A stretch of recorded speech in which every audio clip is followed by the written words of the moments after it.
No niin, hei.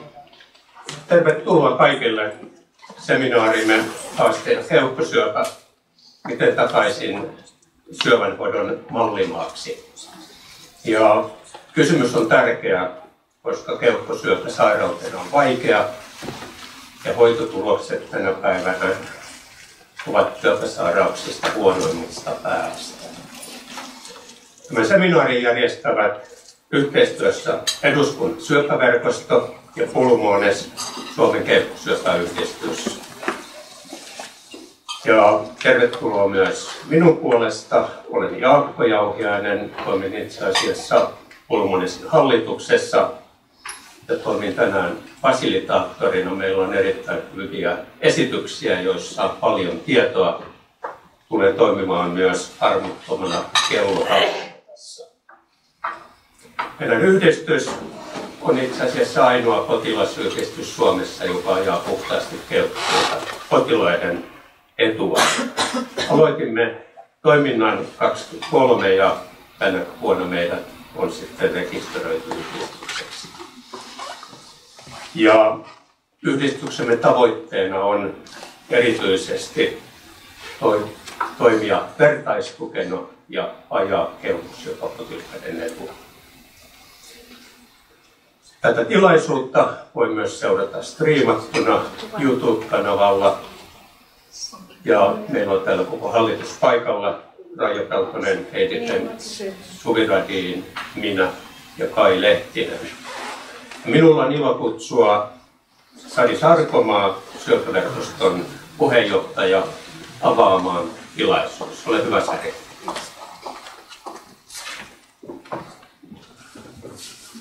Oikein hyvää iltapäivää kaikille ja lämpimästi tervetuloa yhteiseen tilaisuuteemme keskustelemaan keuhkosyövästä ja sen hoidosta. Tosiaan olen Sari Sarkomaa ja toimin Eduskunnan syöpäverkoston puheenjohtajana. Verkostohan on kaikkien eduskuntaryhmien yhteinen vapaamuotoinen verkosto, jonka tarkoituksena on edistää sitä, että Suomessa olisi paras mahdollinen yhdenvertainen hoito. Haluamme löytää ratkaisuja, että syöpään sairastaneita ja sairastuneita tuetaan ja tietenkin tutkimuksen edistäminen on meille kaikki kaikessa. Tämän päivän tutkimus on huomisen ja jopa tämän päivän hyvää hoitoa. Olen iloinen, että voimme järjestää yhdessä tämän tilaisuuden verkoston kanssa ja tämän yhden erittäin aktiivisen ja aikaansaavan yhdistyksen kanssa. Keuhkosyöpä on tosiaan maailman yleisin syöpä. Suomessa se on syövistä 3. yleisin. Ja kun katsoin syöpärekisterin tietoja, niin vuonna 2023 maassamme keuhkosyöpiin sairastui 2880 henkilöä. Se on todella mittava määrä ihmisiä. Suomessa keuhkosyöpä on sekä naisilla että miehillä 3. yleisin syöpäsairaus ja merkittävin kuolleisuutta aiheuttava syöpä. Haluan sanoa sen, kun paljon olen keskustellut keuhkosyöpää sairastavien ja heidän omaistensa kanssa, että on tärkeää aina sanoa, että keuhkosyöpään voi sairastua kaikki, me kaikki, joilla on keuhkot. Tupakointi on tietenkin keuhkosyövän tärkein riskitekijä ja sen katsotaan aiheuttavan merkittävän määrän enemmistön noista syövistä, 85-90%. Tästä varmasti kuulemme tulevissa alustuksista, mutta myös tupakoimaton ihminen voi sairastua keuhkosyöpään yhtä lailla. Keuhkosyöpä on todellakin kavala sairaus ja se löydetään ikävä kyllä usein vasta sitten, kun se on ehtinyt levitä, sillä keuhkosyövät voivat olla pitkään hyvin oireettomia ja meidän keuhkothan ei tunne kipua.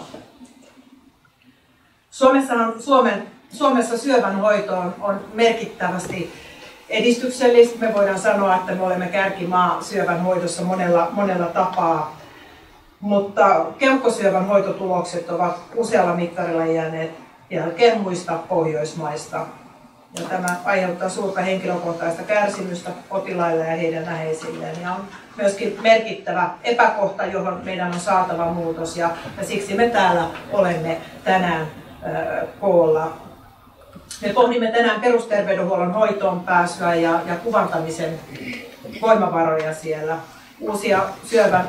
Uusia syövän lääkehoitojen saatavuutta, keuhkosyövän hoitotulosten systemaattisen seurannan tarvetta ja ja varmasti myöskin lisätarvetta tupakasta eroon pääsemisessä. Mielestäni on toivoa antavaa se, että meillä on tähän tilanteeseen, johon me tarvitsemme korjausliikkeen, parannuksen, niin on toivoa antavaa, että meillä on käden ulottuvilla ratkaisuja, asioita, joilla voimme mennä eteenpäin. Keuhkosyöpäseulonnat, niitä EU suosittelee ja niitä tehdään esimerkiksi Virossa, Saksassa ja Ranskassa ja toivottavasti Suomessa tässä menemme eteenpäin. Keuhkosyöpien laaturekisteri, jota maassamme on myös pilotoitu, se on työn alla. On todella tärkeää tietää, millaisia eroja on eri hyvinvointialueiden välillä, hyvinvointialueiden sisällä, ja näin me voimme sitten jakaa ja mallintaa hyviä käytäntöjä koko maahan yhdenvertaiseksi. Me tarvitsemme todellakin tietoa siitä, minkälaista hoitoa on annettu ja minkälaisin tuloksin. Ja siksi laaturekistereiden kehittäminen on tärkeää. No, keuhkosyöpäohjelma sekä pienjulkaistava syöpästrategia ja siitä tehtävä toimeenpanon tiekartta, ne tuovat varmasti vauhtia tähän työhön ja niitä syöpäverkosto kaikin tavoin on halunnut vauhdittaa. Niissä on mittavaa potentiaalia todellakin tehdä loikkia keuhkosyövän hoidossa, että olemme pohjoismaisella tasolla ja tietenkin tavoite on, että menemme siinä edelleen.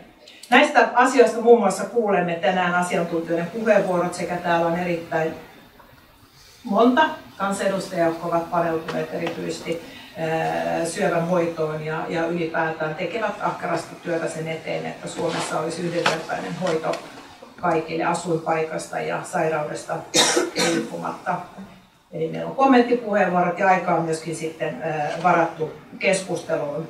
Haluan sanoa vielä, että syöpästrategia ja terveydenhuollon valtakunnalliset laaturekisterit ovat erityisesti syöpäverkoston keskeisiä tavoitteita ja voin sanoa, että ne ovat hyvin pitkälle myöskin työmme tuloksia, vaikka politiikassahan asiat ovat aina sellaisia, että asioita tehdään yhdessä, mutta näitä asioita erityisesti olemme vieneet eteenpäin. Päätökset niistä on tehty eduskunnassa ilman hallituksen esitystä ja myöskin eduskunta on niihin määrärahat myöntänyt niin sanotulla joululahjarahoilla, joka on tietysti mielestäni vähän huono sana näin tärkeän asiaan, mutta näin ennen joulua niin joululahja tuntuu aina mukavalta sanalta.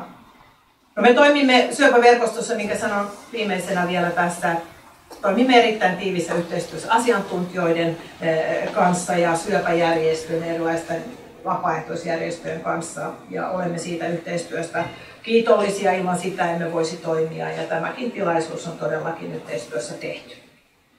Hyvät kuulijat, sanon vielä kerran lämpimästi tervetuloa ja totean, että marraskuu on keuhkosyövän tietoisuuskuukausi ja siksi tilaisuutemme on juuri tässä kuussa tänä päivänä. Ja haluan kiittää vielä siitä, että olette paikalla osoittamassa tukeanne keuhkosyöpään sairastuneille sekä myötävaikuttamassa siihen, että keuhkosyövän hoitotuloksissa saamme parannusta aikaiseksi Suomessa. Tässä tarvitaan meidän kaikkien yhteistyötä.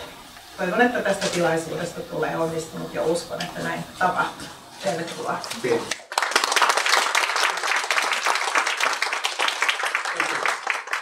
Erittäin hyvä alustus. Voisi tulla meidän hallitukseemme. Kiitoksia.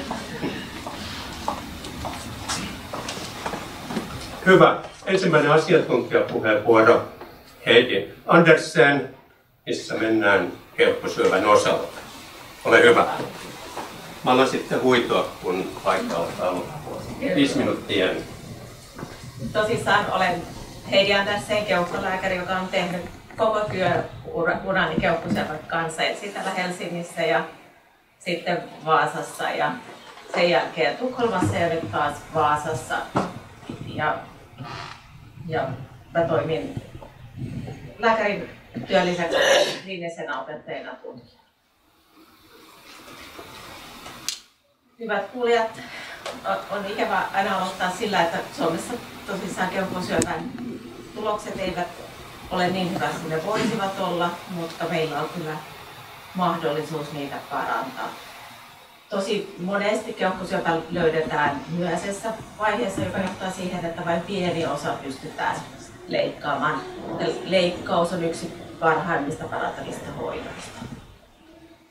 tapauksien määrät ovat tupakoinnin vähentämisen myötä jonkin verran vähentyneet, mutta ikääntymisen myötä itse numeraaliset tapaukset lisääntyvät.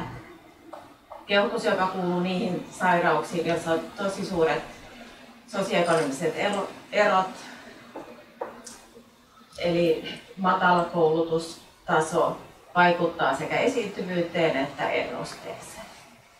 Ja on todella hyvä, että meillä on tulossa laaturekisteri, joka kehittyy ja sinne tulee myös tieto siitä, että minkälaista keuhkosyöpää hoidetaan ja minkälaisia ne hoidot ovat ja se myös se tupakointitieto sitten rekisteriin. Tämä on se tulos, joka herätteli. Keuhkosyövän tulokset kaikissa Pohjoismaissa ovat nousseet, mutta Suomessa ne ovat nousseet muita Pohjoismaita hitaammin. Ja kun sitä mietitään, että mitä siellä taustalla voi olla, niin tämmöisessä asiantuntijatutkimuksessa kävi ilmi, että Suomessa perusterveydenhuollossa ei päästä CT-kuvauksiin, mikä on kaikissa muissa Pohjoismaissa mahdollisuus. Tämmöisiin neoadjuvanttihoitoihin, kemosädehoitoon, kuhin pääsee huonommin. Sinne perusterveydenlääkärille ei pääse oireiden kanssa. Ja sitten meillä ei ole ollut seuranta mahdollisuutta niin kuin muissa Pohjoismaissa.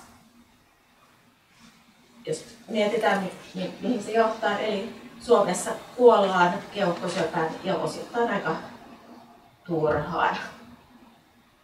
Ja se, että niitä keuhkosyöpiä ei löydetä aikaisessa vaiheessa, johtaa siihen, että hoidoista tulee kalliimpia ja hoidot tehoavat heikot.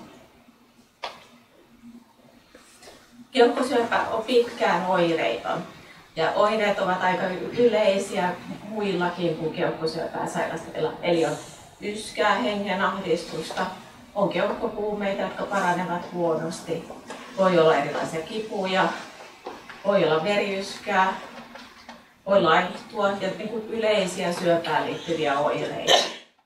Tai sitten se löydetään sattumana muissa kuvantamisissa tai sitten löydetään metastaasien kautta. Eli metastaasi on etäpesäke, jolloin tauti on jo levinnyt.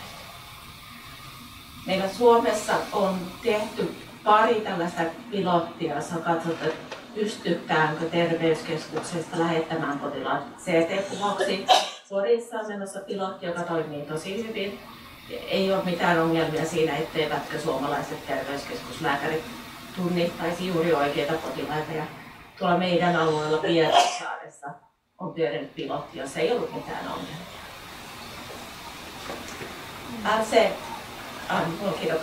Eli matalana CT-seulonta riskiryhmille on osoitettu, että se vähentää keuhkosyöpäkuolleisuutta ja toisessa näistä tutkimuksista myös yleistä kuolleisuutta.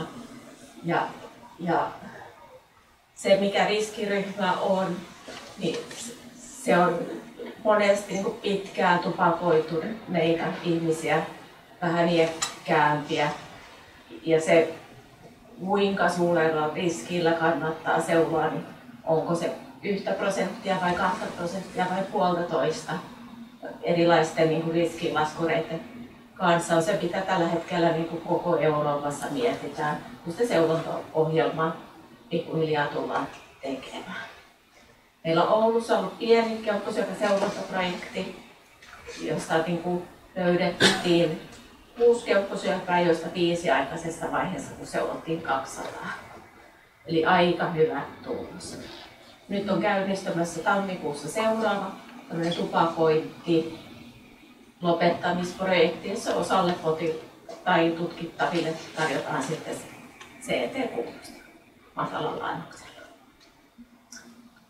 Kun mietitään, onko se, kun on sairastunut siihen keuhkosyöpään ja käydään kontrolleissa puolen vuoden välein ja sitten vähän myöhemmin harvakseltaan, niin onko se vaan pelkkää seurantaa vai onko se uuden keuhkosyövän seulontaa. Ja sillä ja oireiden seuraamisella pystytään parantamaan ennustetta ja se oireiden seuranta voi olla myös tämmöistä netin välityksellä toimivaa. Suomessa on tullut tämmöinen uusi standardoitu hoitopolku, joka on tällä hetkellä Lääkärin lehdessä arviossa, eli tulee julkaistavaksi, että millä tavalla Suomessa tulee toimia, kun tulee oireita ja kuvassa todetaan ja mitä tutkimuksia tulee tehdä. Ja nämä on pikkuhiljaa parantumassa ja se, että tehdään aina samalla tavalla, niin se johtaa siihen, että se hoito on parempi laatuista. Kun mietitään niitä keuhkosyöpää, niin se kunto on se ratkaiseva. Jos on hyväkuntoinen ihminen, joka jaksaa kävellä rappusissa, niin silloin pystyy menemään leikkauksiin. Jos on hyväkuntoinen ihminen, niin silloin pystyy ottamaan vastaan ne meidän raskaat hoidot. Meidän mitkään keuhkosyöpähoidoista ei ole helppoja, vaikka olisi kyse pelkistä tablettihoidoista. Ne on kaikki hankalia. Ja sitten kun mietitään hoitoja, niin se pitää kohdentaa sen mukaan, kuinka laajalle se keuhkosyöpä on levinnyt. Ja se vaatii tarkkoja testejä semmoisilla endobronkiaalisella ultraäänellä.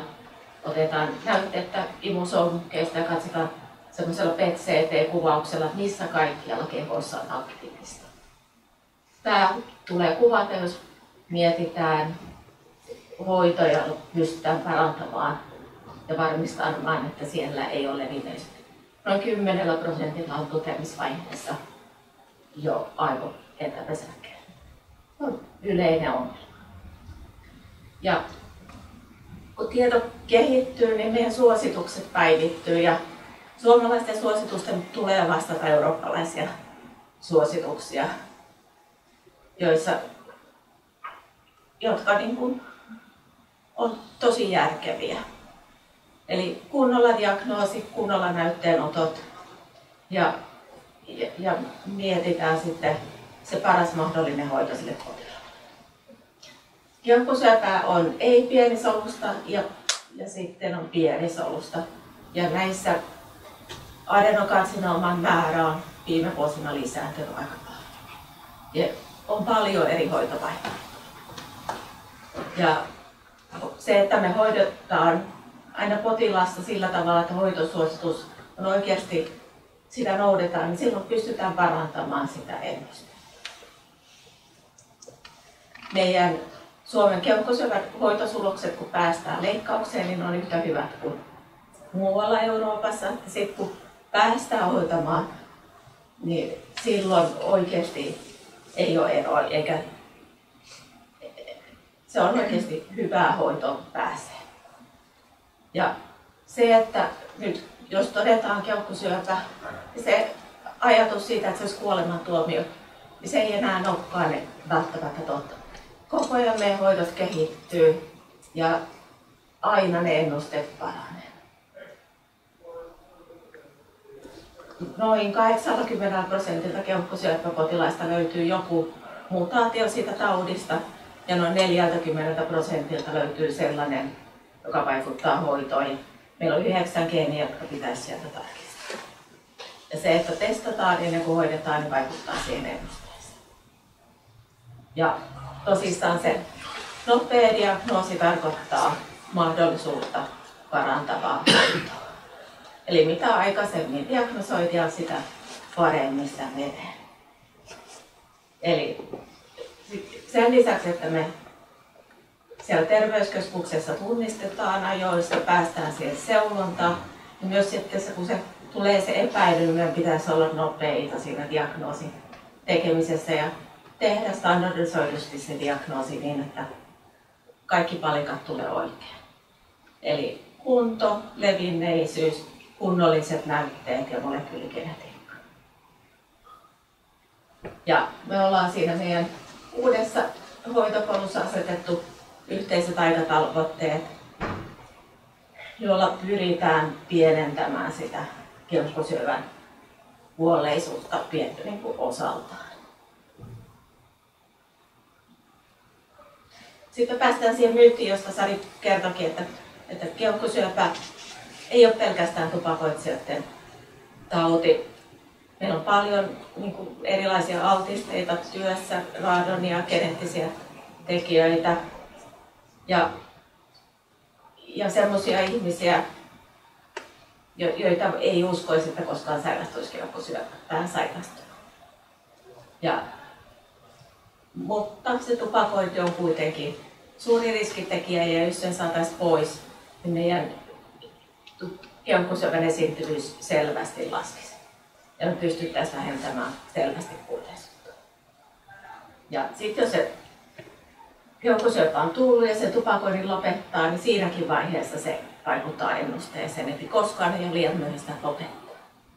Tämä on sellainen asennemuutos, joka on tullut tässä viime vuosina. Silloin kun olen aloittanut keuhkolääkärin töitä, niin ei saanut koskaan sanoa, että kun todettiin keuhkosyöpä, että älä lopeta, kun se käytettiin, että se on epäeettistä. Ja nykyään se on epäeettistä olla sanomatta, että lopetetaan. Maailma muuttuu.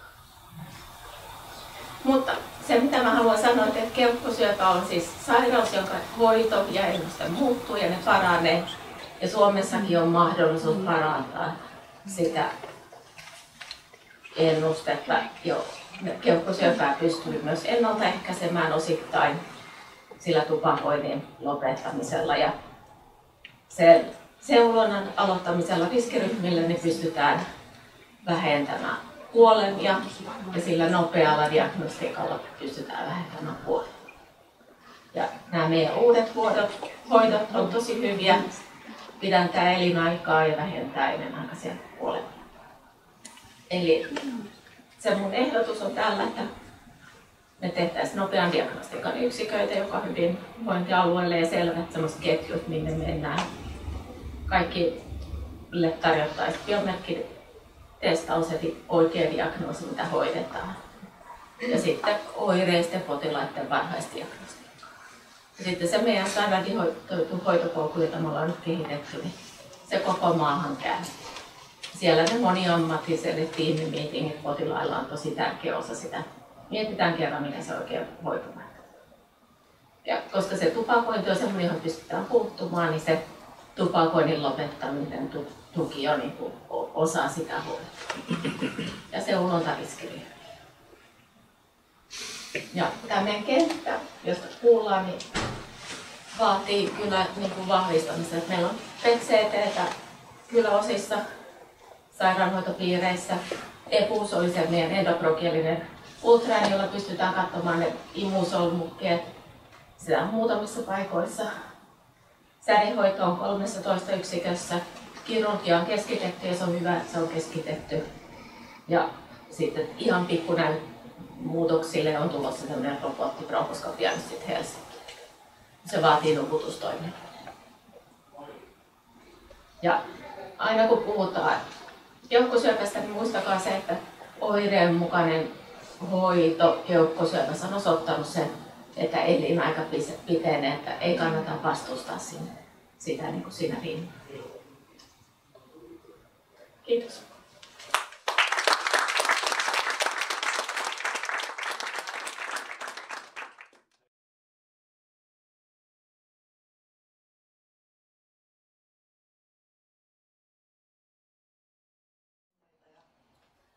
Kaikkia kysymyksiä lähinnä, mutta yritetään tiivistää asiaa ja voidaan sitten myöhemmin jatkaa keskustelua jossain toisessa tilaisuudessa. Voitte tulla kysymään asioista mukaan vielä jälkeenpäin.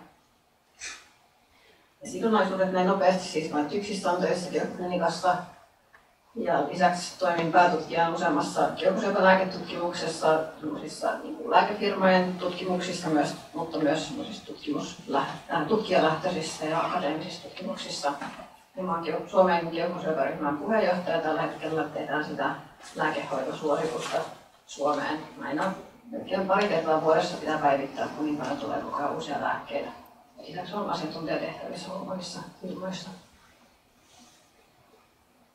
Mun on pakko aloittaa tästä samasta kuin Heidi aloitti, koska tämä on ehkä se olennaisimpia ja tavallaan tämän takia tämä koko esitys onkin.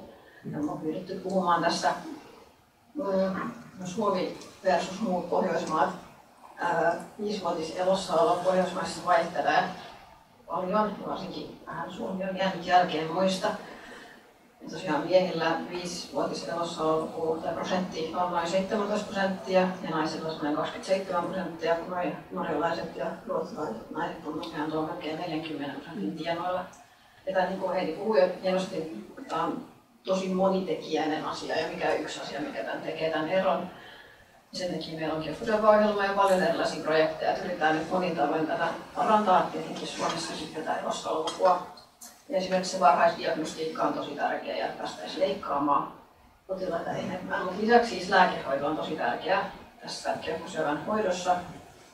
Ja jos nyt ottaisiin lääkehoitoa vähän parempaa järjestykseen Suomessa, niin sekin auttaisi kyllä näihin elossaololukuihin ihan varmasti.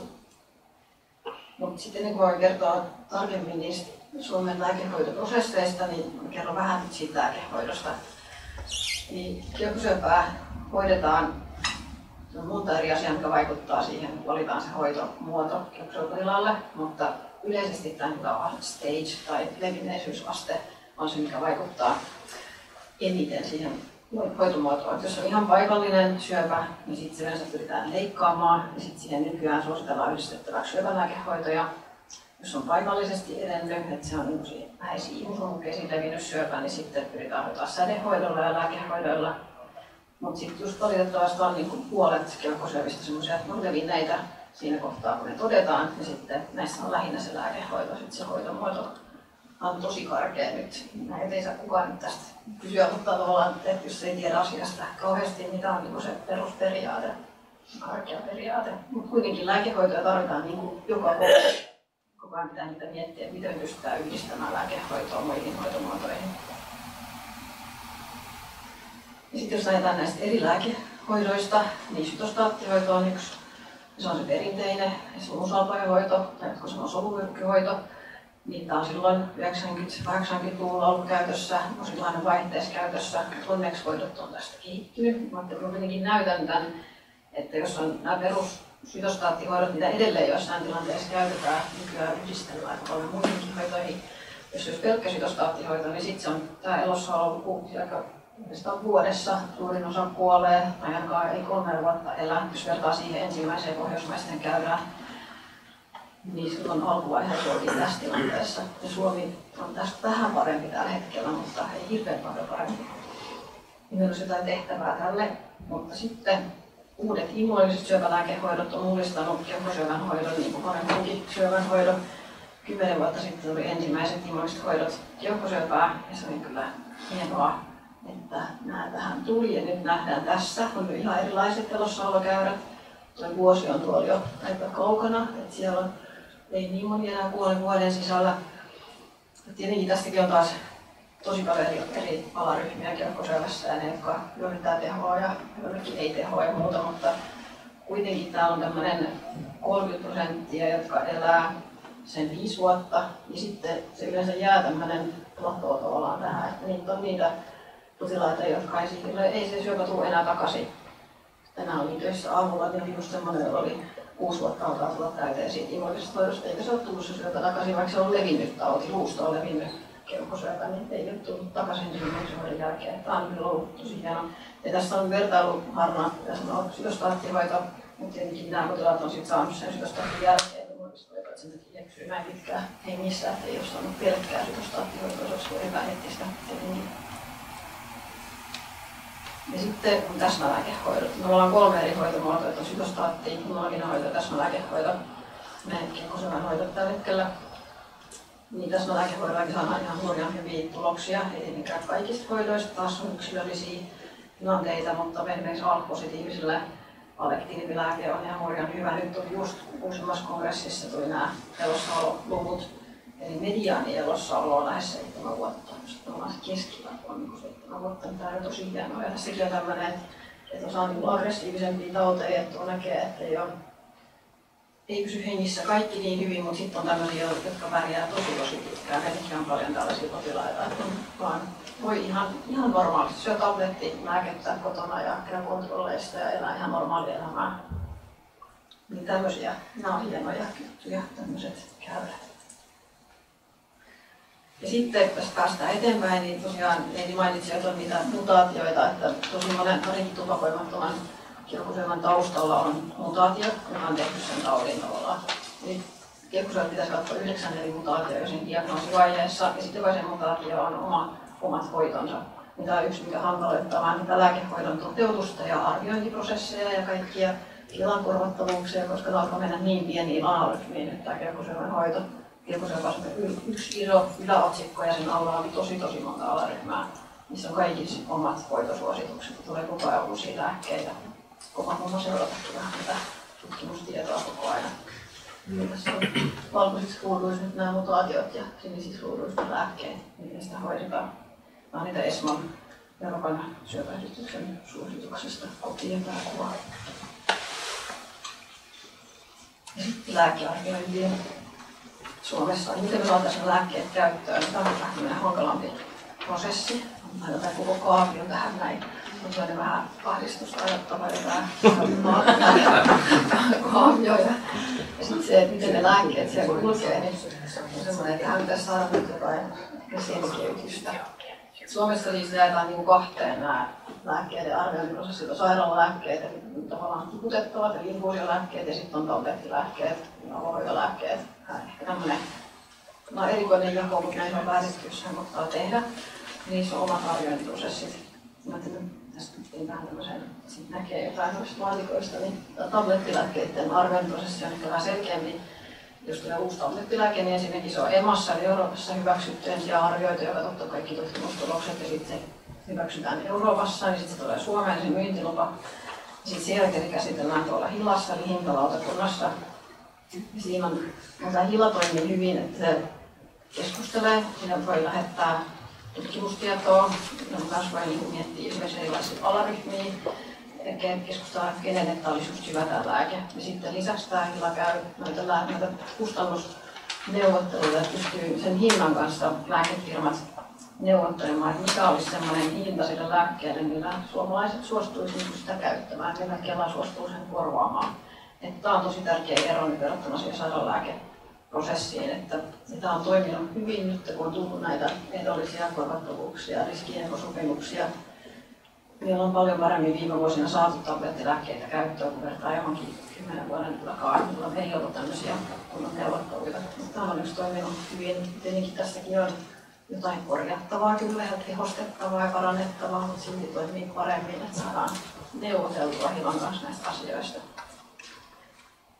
Ja sitten, jos menee tähän sairaalälääkkeen käyttöön, niin tämä on hankalampi, että jos ajattelee, että ensin on se EMA-prosessi, että ensin Euroopassa arvioidaan ne lääkkeet, saadaan myyntilupa, niin sitten Suomessa vielä mietitään, kun se menee ensin Fimeaan, katsoo uudestaan ne kaikki, tämmöinen mun näkökulma, kerron tähän sairaala-kliinikon näkökulma, toivottavasti sitten kertoo, mikä se on sieltä muualta päin, mutta tuntuu jotenkin vähän raskalta se prosessi, kun se ensin Euroopasta odotetaan, että nyt tuli myyntilupa Euroopasta ja sitten se menee sinne Fimeaan, se kestää monta kuukautta ja niin vaan käy saman tutkimusdatan läpi, mitä se Euroopassa on jo tehty. Sitten sen jälkeen se menee Palkoon, missä ne miettii, että kuuluuko tämä Suomen palveluvalikoimaan, ja se kestää monta kuukautta. Ja sitten vasta saadaan se lupa. Mutta sitten tässä on se ongelma, että sitten se Palko ei ota ollenkaan huomioon näitä kustannuksia sillä tavalla, että niiden kanssa voi neuvotella, että ne laskee kustannusvaikuttavuuden ja sen, että voidaan ottaa Suomeen lääkkeitä käyttöön ja arvioida sen mukaan, että mikä on se tukkuhinta. Meidän kanssa ei pysty yhtään neuvottelemaan siitä hinnasta, että tavallaan, että olisiko joku alempi hinta sen, millä Suomi voisi ottaa sen käyttöön. Mä laskee tukkuhinnan perusteella. Valitettavasti usein on niin, että sanoo, että ei voi käyttää, koska lääke on liian kallis. Ainakin mun näkökulmasta tuntuu siltä, että tosi usein on odotettu tosi kauan lääkettä ja sitten vaan sanoo, että lääke on liian kallis ja ottaa käyttöön. Eikä heidän kanssa voi millään neuvotella, että en mä voisi sinne sain mitään yhteyttä, että menin sanomaan, että nyt ei ole mitään neuvotella ja kuunnella meitä ja meidän pitää saada näitä lääkkeitä myös Suomeen käyttöön. No tavallaan se yksi prosessi, että tätä kautta, mutta sitten tämä Fimean palveluprosessi ei pysty arvioimaan kaikkia lääkkeitä. On tosi paljon lääkkeitä, jotka on tämän ulkopuolella, koska ei ole resursseja sitä arvioida. Niin sitten se menee sillä, että sitten minä teen tai joku muu vestikirkkosyöpälääkäreistä tekee mini-OTA, semmoisen pitkän lomakkeen ja menee sinne arviointilääkäreiden kanssa keskustelemaan tästä ja sitten meillä menee hirveästi työaikaa itse siihen, että vaan tulee yhden lääkärin vastuulle se, että tekee sen anomuksen sinne arviointilääkäriverkostoon. Ja sitten se prosessi on myös hyvin vähän niin kuin salamyhkäinen, sitten en tiedä mitä siellä tapahtuu ja sieltä tulee yhtäkkiä joku päätös, että ei anneta. Yleensä minulla on semmoinen kynttä aika hyväksynytkin, mutta tekään ei mieti niin hintoja tai ei mitenkään keskustele, että mikä olisi tästä, ei kysy lisätietoja. Me ei tiedä, onko siellä joku asiantuntija siellä ja vähän semmoista piilossa käsitellään näitä asioita ja sitten ilmestyy sinne nettisivuille vaan kielteinen tai myönteinen päätös. Tämä on vähän haastava tämä prosessi. Ja tähän tarvittaisiin tosi paljon enemmän avoimuutta ja neuvottelumahdollisuuksia ja tämmöistä pystyisi niin sitä taloudellista puolta neuvottelemaan ja miettimään firmojen kanssa. Tämä olisi tosi tärkeä siinä kokeilla. Ja sitten tämmöinen on olemassa tämmöinen kansallinen lääkeneuvottelukunta tiedoksi. Jos Valvo kuitenkin suosittaa lääkkeen käyttöä ehdollisesti, niin on olemassa sellainen mahdollisuus, että HUSin apteekki voisi neuvotella niistä hinnoista niin kuin Suomen laajuisesti. Tätä ei ole ilmeisesti käytetty oikein yhtään. Täytyy tässä mainostaa, että tämmöinen on olemassa periaatteessa tämmöinen prosessi. Olisi hienoa, jos tätä aina käytettäisiin, saataisiin niitä kalliimpia lääkkeitä hintaneuvotteluihin ja sitten saataisiin Suomen käyttöön niitä.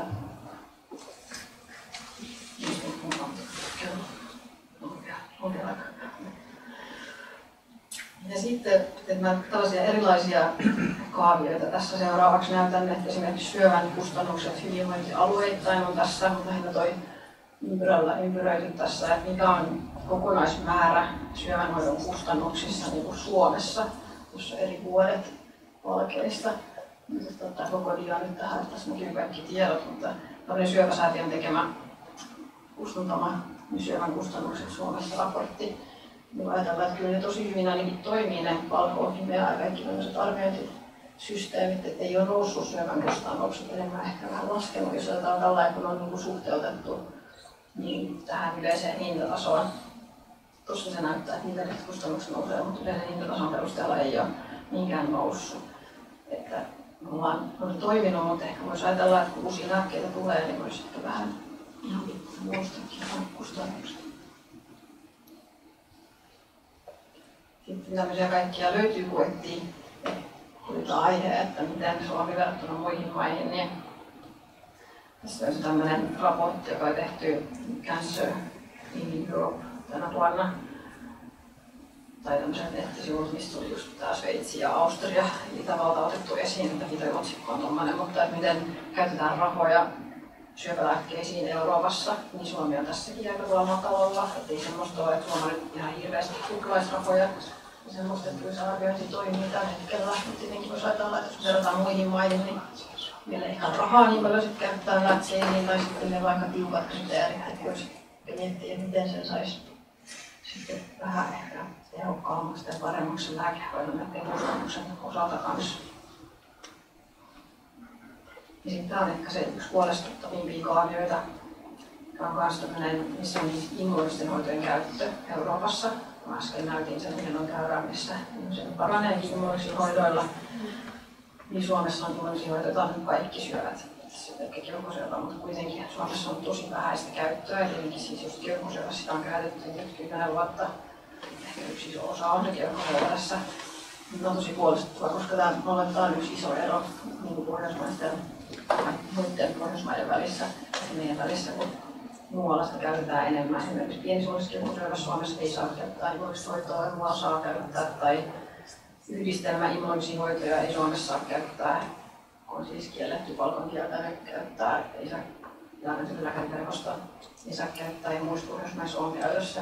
Ja muutenkin ehkä Suomessa on vähän nihkeämmin suhtauduttu näihin immuunisiin hoitoihin ja ne varmasti parantaisi kyllä hoitotuloksia, jos käyttäisi enemmän. Ja sitten yksi teema on myös tämmöinen, yksi jää tästä kirjoittaa oman esityksen, mutta kliininen lääketutkimus on semmoisia, mitkä olisi tosi tärkeää saada Suomeen. Ja Suomessa on nyt koko ajan vähemmän kliinisiä lääketutkimuksia. Norjakin tuolla on vähän matalalla, mutta jos vertaa Tanskaa ja Ruotsiin, niin on selkeästi enemmän niissä muissa maissa. Ja siis nämä kliiniset lääketutkimukset on sellaisia, tulee siis uusia lääkkeitä, joita kehitellään, niin meidän pitäisi saada niitä tutkimuksia Suomeen, että me saadaan siis ne ensinnäkin käyttöön, niin me saadaan potilaille uusia lääkkeitä, se on tosi tärkeää. Lisäksi niin lääkärit saa tietoa käyttämään uusia lääkkeitä. Lisäksi nämä lääketutkimukset on sellaisia, että potilaat saa ilmaiseksi lääkkeet siellä, eli me niin tavallaan tienataan, kun me otetaan ne lääkkeet sieltä tutkimuksesta sitä hoitamaan. Meilläkin on niitä potilaita kuitenkin jonkun verran niissä lääketutkimuksissa, niin kaikki vaikka immunologiset lääketutkimukset on sellaisia, että saa useamman vuoden lääkehoitoa ilmaiseksi ilman kautta, niin se on merkittäviä säästöjä tavallaan sitä kautta saadaan. Ja sitten tietenkin Suomi pitäisi pysyä mukana näissä tutkimuksissa, että nyt alkaa olla semmoista, kun ei Suomi on pieni maa, ja sitten ei ole niitä tutkimuksia, ja sitten ei kohta enää pyydetäkään Suomen mukaan näihin, vaan tullaan pois näistä, että on vähän huolestuttava kehitys, mikä on ollut Suomessa. Ja sitten, mikä on potilasesimerkkejä, on tämmöinen kliinikon näkökulma näihin, että mitä mä tuskailen siellä omassa työssäni, että kerron osa tietenkin menee ihan hyvin, niin kuin lääkearviointiprosessit esimerkiksi, osa lääkkeistä menee hyvästi ja tulee käyttöön hyvin, mutta sitten on tosi paljon semmoista jotenkin harmillista vaikeutta, että saada lääkkeitä potilaille, vaikka mulla itse lääkärinä haluaisi niitä lääkkeitä antaa. Tämä ykköspotilasta perustuu tosiasioihin nämä potilastapaukset, mutta tulee tosi karkeasti kerran, ei sillä lailla pysty tunnistamaan, mutta 55-vuotias mies suunnilleen oli diagnosoitu laajallinen keuhkosyöpä, ja siinä todettiin tämmöiset mutaatiot, jotka on aggressiivisen taudin merkkejä. Ja tässä on just tämmöinen yksi immunologisen hoidon yhdistelmähoito, osoittanut hyvää tehoa just tämmöisessä syövässä, jotka oli nuori potilas ja aggressiivinen tauti, ja just semmoinen, mitä siinä tutkimuksessa todettiin, että se auttaisi. Niin mä menin sitten tuonne arviointilääkärille pyytämään, että jos mä saisin käyttölupaa. Ruotsissa tämä hoitomuoto on hyväksytty, ja Norjassa se on just tulossa ja Saksassa on käytössä, mutta Suomessa ei ole. Niin mä yritin perustella kovasti, että miksi mä haluttaisiin sitä käyttöä, mutta me ei saatu hyväksyntää arviointilääkäriverkostolla. Lähinnä sanoin, että on korkea hinta, mutta mä en sanonut mitään muuta kuin tietoa, että se on hylätty. En pystynyt neuvottelemaan, ei pysty mitään hintoja niin neuvottelemaan eikä mitään perusteita enempää. Ja nyt se on sitten Suomessa vaan hylätty se, eikä saa käyttää tätä. Ja se on siinä, että ei kanssa pysty keskustelemaan, että joskus myöhemmin ottaa käyttöön tai muuta, että se vaatii ihan hirveästi myös kliinikolta. Ja nyt mä menisin kysymään seuraavaksi, että millä ehdoilla te haluaisitte näitä sitten, mikä se ehto, että ottaa käyttöön tai muuta, mutta todennäköisesti ei vastaisi, että ei sieltä oikein tule sähköposteille mitään vastausta, kun mä kysyisin. Niin laitan tähän, että me ollaan tämän perusteella, se mitä mä haluaisin sanoa teille, niin on se, että sadonlääkkeiden arviointiprosessiin tarvitaan avoimuutta ja kliinistä asiantuntijuutta. Tuntuu, että siinä ei kahdesti syövälääkäreitä esimerkiksi siellä porukassa keskustella. Pystyisi niin vaihtaa ajatuksia, mä olisin tietää edes perusteet, miksi mä oon hylätty. Ja myöskin tämä hintaneuvottelumahdollisuutta. Samalla tavalla kuin tablettilääkkeellä on siellä hilassa. Samanlaista keskustelua pystyy käymään. Ja sitten kakkospotilas. Tämäkin otsikoita. Hoitovalmentaattiin väärässä syövässä. Tiedätte mitä tavallaan, miten mä ajattelen. Tämä menee noin 55-vuotias tupakoimaton perheenäiti.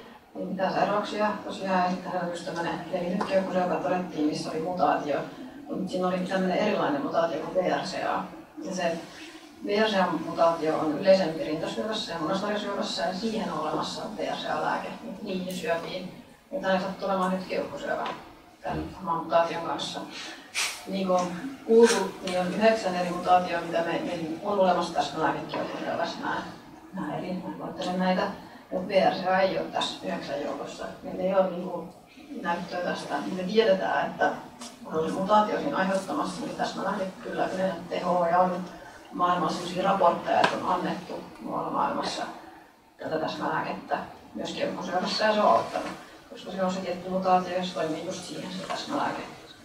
No sitten meillä oli ongelma sitten tämän kanssa, miten me hoidetaan. Eli mä en saa PSA-täsmälääkettä keuhkosyöpäpotilaalle, koska keuhkosyövässä ei ole lääkkeelle käyttöaihetta, eikä myyntilupaa, eikä Kela-korvattavuutta. Sairaalasta ei saa antaa tablettilääkkeitä, se on kielletty lailla. Lääke maksaa monta tuhat euroa kuukaudessa. No sitten mä kysyin sieltä firmalta, että olisiko mahdollista saada tätä lääkettä. Meillä on monella firmalla tämmöisiä name patient program, että saa sitä lääkettä ilmaiseksi sieltä firmalta. Että ne antaa käyttöön jostain tilanteissa.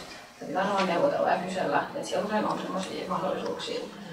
Mutta tässä saatu lääke ilmaiseksi tälle potilaalle. Kun on Suomessa käyttöindikaatio esimerkiksi rintasyövässä ja munasarjasyövässä, niin Fimea sanoo, että ei sitä saa tuoda Suomeen. Ei saa sitä lääkettä, vaikka se on ilmainen.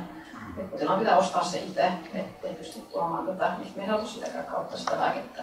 Niin tämä oli mulle niin eettisesti tosi iso ongelma. Mä olisin saanut sen lääkkeen sille potilaalle, en saanut sitä, kun se on kielletty lailla. No lopulta potilas kävi ostamassa lääkettä halvemmalla toisesta EU-maasta ja sai vasteen hoidolle. Mutta siis siihen meni ihan hirveästi rahaa. Se oli jotenkin ihan hirveä. Kyllä monta tuhat euroa kuukaudessa. Ja sitten sekin on eettinen ongelma, että miten voi sanoa, että onko ok niille vaikka sen takia. Eli me tarvittaisiin keinoja yksilöisen lääkehoitoon. Ja sitten nämä Fimean lääkeluvat on näin kliinikon näkökulmasta tosi raskaita ja tosi jotenkin harmillisia. Mä ymmärrän, että siinä on kaikkea perustelut ja taustalla, mutta kerron tällaista kliinikon näkökulmaa ja potilasnäkökulmia. Olisi ihan ehdottoman tärkeää saada jotain tämmöisiä mahdollisuuksia keskustella tai jotain poikkeuksia tai jotain. Saataisiin läpi tämmöisiä, että pystyisi yksittäisiin potilaat hoitamaan paremmin. Sitten kolmas potilas. Kelan kriteerit korvattavuudella on joskus liian tiukat. 65-vuotias tupakoimaton aiemmin terve mies, EGFR-mutaatio, joukkosyöpä todettu vuonna 2019 alettu Biotrif-lääke, josta on tullut tosi pitkä vaste. Hän on itse asiassa ihan oikeastikin nyt tänä vuonna tullut näitä aivoetäpesäkkeitä. Nyt muutama minuutti. Joo, käydään tämän läpi. Tämä on niin kiinnostava tämä potilascase-näkökulma, koska se on hyvin konkreettinen. Joo. Kertoo varmaan teidän tuskaa. No sitä, että mulla on 2 kerrokkoisia käsiä. Mutta siis tämä Tagris on nyt siis uudempi, paremmin aivojen alueella tehoava EGFR-lääke, joka on tullut tämän jälkeen, kun tämä potilas aloitti tämän Biotrifin. Tämä olisi potilaalle paljon parempi, se menisi sinne aivoihin, kun aivoita pesäkkeet etenee. Mutta Tagrisilla onkin Kelan korvattavuus vaan silloin, jos on ensimmäinen lääke. Tai sitten jos otetaan uusi koepala ja todetaan resistenssimutaatio. Mutta se ei etene missään muuta kuin aivoissa, me ei saada sitten uutta koepalaa, se ei ole ensimmäinen lääke, me ei saada sitä Tagrissaa, me ei voida ottaa sytostaattihoita. Tämä on jotenkin myös tämmöinen eettinen ongelma. Mä niin haluaisin sen Tagrisson sille potilaalle, koska se auttaisi siinä aivoihin, mutta ei muuta ottaa sitten vaan sytostaattihoita. Eli osa Kelan korvattavuuskriteereistä perustuu tosi tiukasti tutkimustuloksiin. Yksi on myös ALK-lääkkeet. Niin näihin tässä puuttuu. Niin käytännön elämässä ei toimia tai epätasa-arvoisuutta. Ja tämä olikin jotenkin tosi hienoa, että olisi jotain tehtyä. Mä ymmärrän tästä tietenkin Kelan ja kaikkien muun näkökulmaa, mutta oli taas tämä kliinikon potilaan näkökulma varmasti tähän asiaan. Sitten vielä yksi. Lääkkeiden käyttöaiheuttaa korvattavuutta, niin tämä on tämmöinen 70-vuotias tupakoimaton aine taas, niin on BRAF-mutaatio. Täsmälääke BRAF B600 on olemassa Suomessa ja sillä on myös indikaatio, mutta lääkefirma ei koskaan hakenut korvattavuutta lääkkeelle, ei voida käyttää sitä. Kaikissa muissa kongresseissa kansainvälisesti niin kaikki käyttää BRAF-lääkkeitä tähän. Joku syöpätyyppiä tosi noloa sanoa, että Suomessa sitä ei käytetä, koska meillä ei vaan ole korvattavuutta. Ja sitten lisäksi vielä BRAF-lääkkeet on korvattavia melanoomassa, mutta ei ole keuhkosyövässä. Niin sitten mun katsoo tälle potilaalle sytostaattihoida, koska emme pysty on epätasa-arvoista, että lääke on korvattavaa myös syövässä. Ja lisäksi olisi hienoa, että pystyttäisiin jollain tavalla hakemaan korvattavuutta myös ne muut, vaikka lääkärit tai joku taho, eikä pelkästään lääkefirma. Nyt se on vaan sen firman päätös, että hakeekin korvattavuutta. Sitten tästä tuli tämä viimeinen vielä lääketutkimuksen kautta säästetään lääkekuluissa, niin mä laitan tässä mun potilaita 3. Jos on kiire, jos on tällainen, niin 1 potilas, kapotilasta 2 vuotta, niin olisi lääkehoitoa. Mä arvioin, että me saatiin lääkkeet ilmaiseksi. Niiden arvo oli 8 000. Toisaalta kemosodan jälkeen ilmaisesti lääkettä 12 kuukautta, niin sen hoidon arvo oli noin 84 000. Sitten meillä on sellainen keuhkosyöpäleikkaustutkimus, missä on ennen jälkeen hoitoa 12 kuukautta, niin mä arvioin, että se olisi 94 000 euroa se hinta. Eli tienataan tavallaan siitä sanoa ilmaiseksi. Eli syöpälääkkeiden käyttöönottoa pitää nopeuttaa ja selkeyttää. Sarjalääkkeiden arviointiprosessi ei ole tarpeeksi läpinäkyvä. Sarjalääkkeiden osalta hintaneuvottelut ei tehdä, mikä johtaa lääkkeiden käyttöönottojen hylkäämiseen. Ja HILA on tosi hyvä, se on selkeä avoin neuvotteleva. Eli sellainen yksikanavainen prosessi, josta ollaan tosi kätevä meille kaikille. Pitäisi olla mahdollisuus yksilölliseen syöpälääkehoitoon. Lääketutkimuksia pitää saada enemmän ja tämä korvattavuusmahdollisuus myös muilla. Kiitos.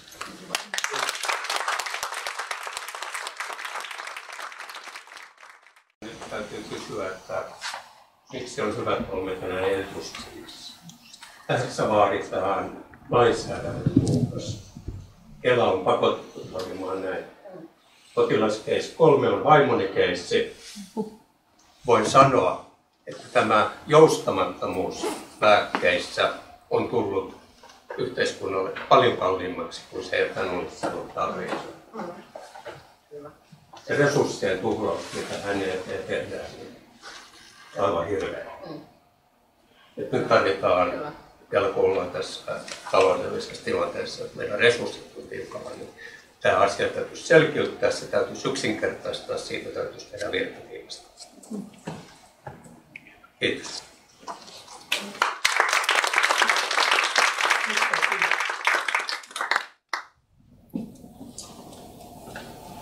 Seuraavana viimeisenä asiantuntijana Timo Nyyko, ole hyvä. Joo, kiitos. Laitetaan esitys käyntiin. Joo, hei vaan kaikki. Kiva, että pääsin puhumaan Ficanin näkökannasta keuhkosyövän elossaolon parantamisesta. Minä olen Timo Nyyko, Ficanin ylilääkärinä pari vuotta ollut. Taustaltani on urologi ja teen vähän kliinistä työtä urologisten syöpäpotilaiden parissa sillä saralla. Näissä tämmöisissä syövänhoidon kehittämistehtävissä on semmoisen 5 vuotta ollut nyt aluksi tuolla Itäisessä syöpäkeskuksessa ja nykyään tässä kansallisessa koordinoivassa yksikössä. Kaikki on varmaan kuullut kansallisesta syöpästrategiasta, eli vähän sitä tangeeraten tässä mennään sitten näiden keuhkosyövän hoitotavoitteiden suhteen eteenpäin. Syöpästrategiasta tähän alkuun, sitä on pitkään tavoiteltu. Tässä 20-luvun alussa käynnistyi tämmöinen hyvin aktiivinen edistäminen, lobbaaminen.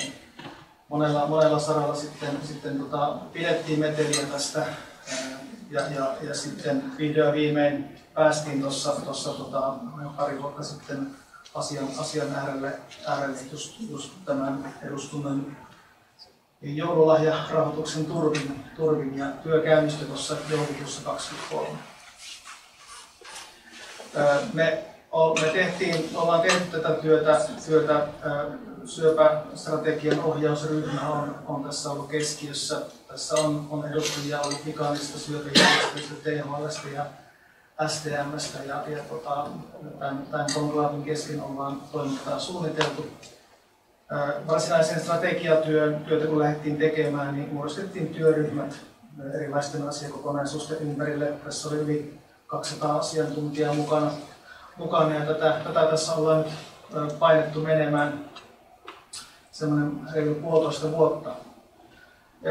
Nyt lokakuussa vihdoin syöpästrategia on hyväksytty tässä ohjausryhmässä ja tarkoitus on se ensi viikolla julkaista syöpäfoorumissa, eli ollaan hyvin lähellä tiettyä välietappia tämän työn osalta sitten, että hienoa, että ollaan päästy näin pitkälle.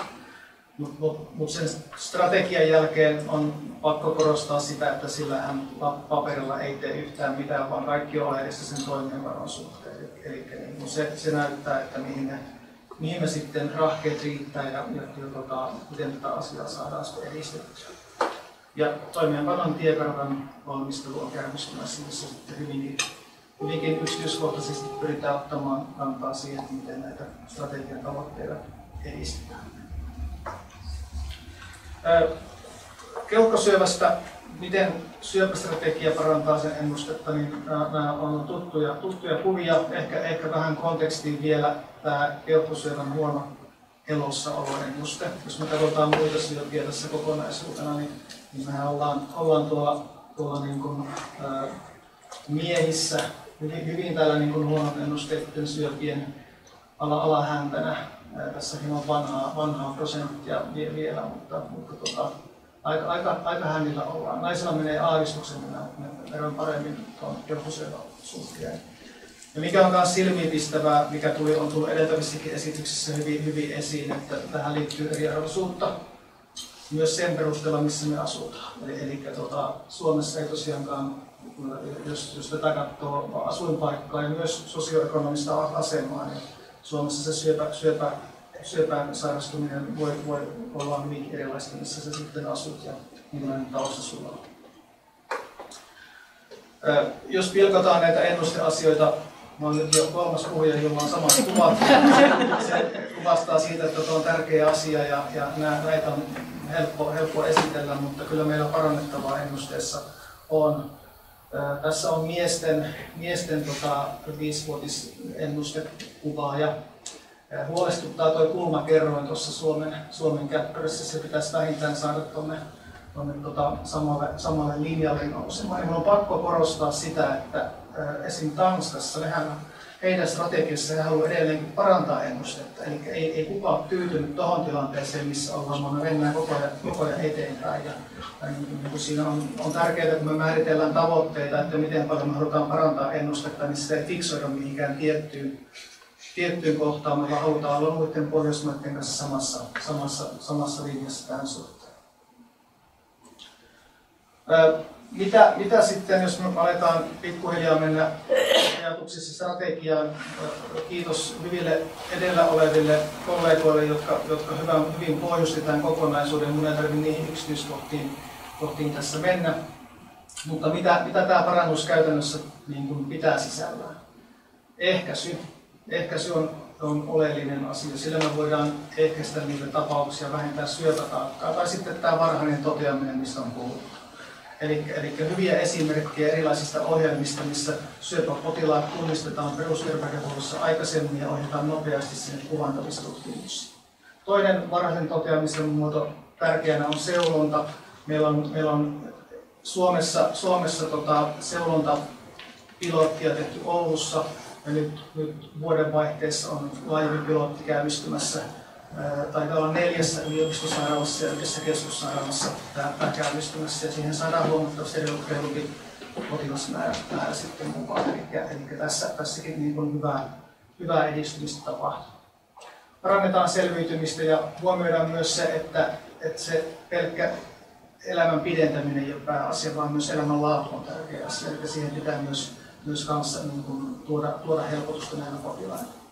Hoidon pitää olla vaikuttavaa, tehokasta ja sen pitää hyödyntää tutkimusta, niin kuin tässä on puhuttu trialeista. Potilaat pitää saada trialeihin ja myös kaiken muun uuden äärelle sen suhteen.